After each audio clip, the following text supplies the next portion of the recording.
तुम्हा आम्हा कारणे जे का धाडिले ईशाने, तेच आहे आपणा करणे निरालसपणे भूमीवरी.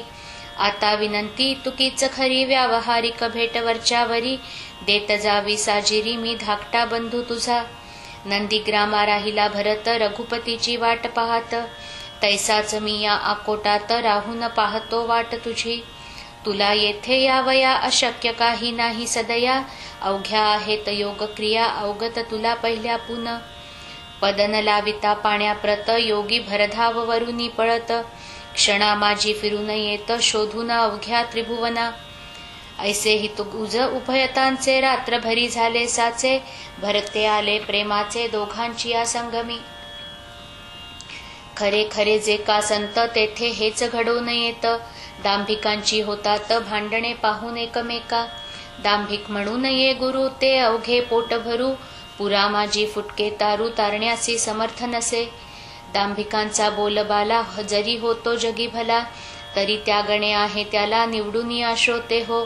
संतत्व नाही मठात संतत्व नाही विद्वत्तेत, संतत्व नाही कवित्वात तेथे स्वानुभव पाहिजे.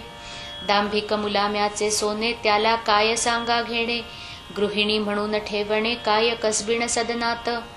ही संत जोडी साक्षात्कारी दांभिकतेची साचवैरी, नांदे ज्यांच्या सदैव घरी सन्निती सदाचार. नरसिंगजीस भेटण्या जाण काननी आले गजानन, ऐसे कळले वर्तमान गुराखीद्वारे आकोटाला. ते कळता आनंदले लोक धावू लागले, नारळ घेऊन निघाले पहाया द्वय संतांसी. एकमेका ऐसे म्हणती चला चला रे सत्वरगती, गोदा आणि भागीरथी संगम पावली काननात. त्या भेटरूप प्रयागासी जाऊ आपण स्नानासी, या महोदय पर्वणीसी साधून घेऊ चला हो. तो इकडे काय झाले गजानन आधीच निघून गेले, नरसिंगासी पुसून भले भेटना झाली पौरासी. पुढे एकदा गजानन करिता सता भ्रमण, दर्यापुराच्या सन्निध जाण येते जाहले शिष्यांसह. दर्यापुराच्या शेजारी शिवरगाव निर्धारी, असे चंद्रभागेच्या तीरी व्रजभूषणावास जेथे. श्रोतेही चंद्रभागा पंढरीची नाही बघा, ही लहानशी एक गंगा पयोष्णीला मिळणारी. या शिवरगावात व्रजभूषण नामे पंडित, चार भाषा अवगत होत्या श्रोते जयाला. कीर्ती ज्याच्या विद्वत्तेची वराडी पसरली साची, याला भक्ती भास्कराची आत्यंतिक असे हो. प्रत्यही चंद्रभागेवर स्नान करी साचार, उदयास येता दिनकर अर्घ्य त्यासी देतसे. पंच उषक काला व्रजभूषण उठे भला, सारून प्रातर्विधीला अरुणोदयी स्नान करी. तेही शितोदकांनी ऐसा कर्मठ परिज्ञानी, मानमान्यता विद्वज्जनी ज्याची होती विशेष. त्या शिवरगावाला योगीराज फिरता आला, वाटे तपाचे द्यावयाला फल त्या व्रजभूषणासी. चंद्रभागेच्या वाळवंटी हा बैसला ज्ञानजेठी, समोर नदीची या काठी आले व्रजभूषण स्नानाला. ती प्रभातीची वेळा पाही प्रकाशिल्या दिशादाही, कुक्कुटाचा आवाज येई वरचेवरी ऐकावया. चातक भारद्वाज पाखरे जाऊ लागली अत्यादरे, भास्करासी सामोरे पूर्व दिशा लक्षून. भास्कराचा उदय होता तम निघाला हा हा म्हणता, तैसा जैसा सभेस पंडित येता मूर्ख जाती उठोनी.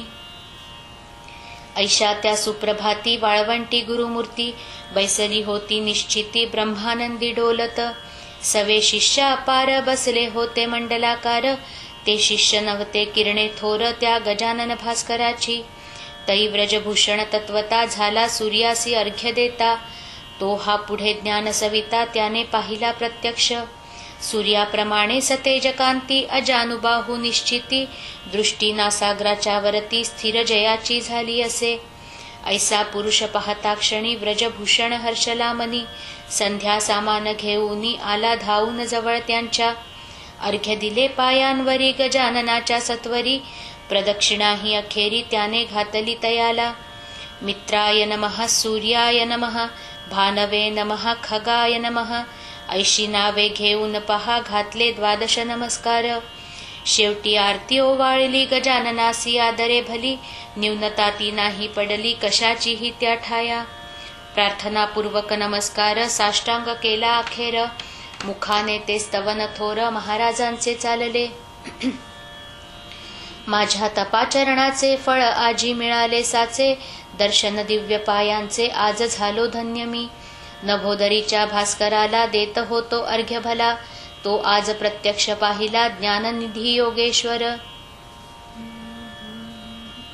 हे पूर्ण ब्रह्म जगचालक ज्ञान राशी, ऐसे युगायुगे किती अवतार घेसी. झाल्या सदर्शन तुझे भयरोग चिंता, नासे गजानन गुरो मज पावाता. ऐसी प्रार्थना करून संपविले त्याने स्तवन. योगेश्वरे या लिंगन दृढ दिधले त्या दोन्ही करे. माय जैसीले कराला प्रेमे धरी पोटाला, तेवी व्रजभूषणाला धरिते झाले महाराज.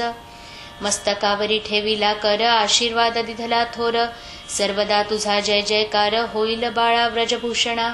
कर्म मार्ग सोडू नको, विधी निरर्थक मानू नको, मात त्यात कर्म मार्ग सोडू नको, विधी निरर्थक मानू नको, मात्र त्यात होऊ नको लिप्त बाळा केव्हाही. आचरून कर्मफल टाकिता भेटतो घननीळ, त्याच्या अंगी न लागे मळ या कर्माचा केव्हाही. तू आता आपुल्या सदनी माझे बोल ठेवी मनी, प्रत्यही माझे तुला ध्यानी होत जाईल दर्शन. ऐसे म्हणून प्रसाद दिला श्रीफलाचा श्रोते भला. त्या व्रजभूषण पंडिताला महाराज आले शेगावी. या शेगावाचे होते नाव पूर्वकाली शिवगाव, अपभ्रंश लाधला ठाव शेगाव या शब्दाला. तेच हल्ली प्रचलित आहे बुध हो वराडात, 17 पाटील होते सत्य या एकाच ग्रामाला. महाराज शेगावासी आले परीन स्थिर राहिले, हमेशा ते भटकत फिरले मनास येईल त्या स्थळा. अकोटा अकोले मलकापूर नावे सांगावी कुठवर, चांदण्यांची न होणार मोजदाद कोणाही. ज्येष्ठ आषाढ महिना गेला पुढे श्रावण मास आला, उत्सव होता सुरू झाला मारुतीच्या राऊळात. हे मारुतीचे मंदिर शेगावी भव्य साचार, पाटील मंडळी थोर थोर होती या भक्त देवाची. पेंडी लागी जैसा आळा तेवी पाटील गावाला, जे जे काही आवडे त्याला तिकडे लोकांचा कल होई. चाले उत्सव महिनाभर, अभिषेक पोथी कीर्तन गजर, अन्नदानाशी येई पूर अवघे लोक तृप्त होती. या उत्सवाचा पुढारी खंडू पाटील निर्धारी, जो गावचा कारभारी होता उदार मनाचा. श्रोते हे पाटीलपण आहे वाघाचे पांघरुण, ते जो घेई त्याला जन भिवू लागती सहजची. गाव करी ते रावण करी, ऐशी मराठी भितरी म्हण एका आहे साजरी, 30 यथातथ्य असे. त्या मारुती मंदिरासी आले गजानन पुण्यराशी, श्रावणाच्या आरंभासी उत्सव श्रीचा पहावया. बोलले बंकटलालासी मी आता या मंदिरासी, राहीन जाण अहर्निशी त्याचा शोक करू नको. गोसावी संन्यासी फकीर यांना कायमचे राहण्या घर, योग्य नाही साचार तुम्हा प्रापंचिकाचे. मी परमहंस संन्यासी आता राहतो मंदिरासी, तू बोलाविशी ज्या दिवशी तेवढ्या पुरता येईन तेथ. हे अंतरीचे गुह्य तुला कथन केले बंकटलाला, स्वामी शंकराचार्याला भ्रमण करणे भाग आले. गोसावी मच्छिंद्र जालंधर हेही राहिले निरंतर, प्रापंचिकाचे वगळून घर कानना माझी वृक्षातळी. छत्रपती राजा शिवाजी जो रणबहादूर वीर गाजी, ज्याने हिंदूंची रक्षिली बाजी दंडून दुष्ट यवनांना. त्या शिवाजीचे प्रेम फार होते रामदासावर, परिसज्जन गडावर स्वामी होते वस्तीला. याचा विचार करावा हट्ट मुळी ना धरावा, माझ्या म्हणण्यास मान द्यावा यात कल्याण तुझे असे. निरुपाय होऊन अखेर देता झाला रुकार, तो बंकटलाल सावकार गजाननाचे म्हणण्याला. मंदिरी स्वामी समर्थ येता हर्ष झाला समजता, भास्कर पाटील शुश्रूषे करिता जवळ राही निरंतर. हा दास गणू विरचित श्री गजानन विजय नामे ग्रंथ, मुमुक्षुला दावो पथ संत चरण सेवेचा. शुभम भवतु श्री हरिहरार्पणमस्तु. इति श्री गजानन विजय ग्रंथस्य 6ठोऽध्यायः समाप्तः.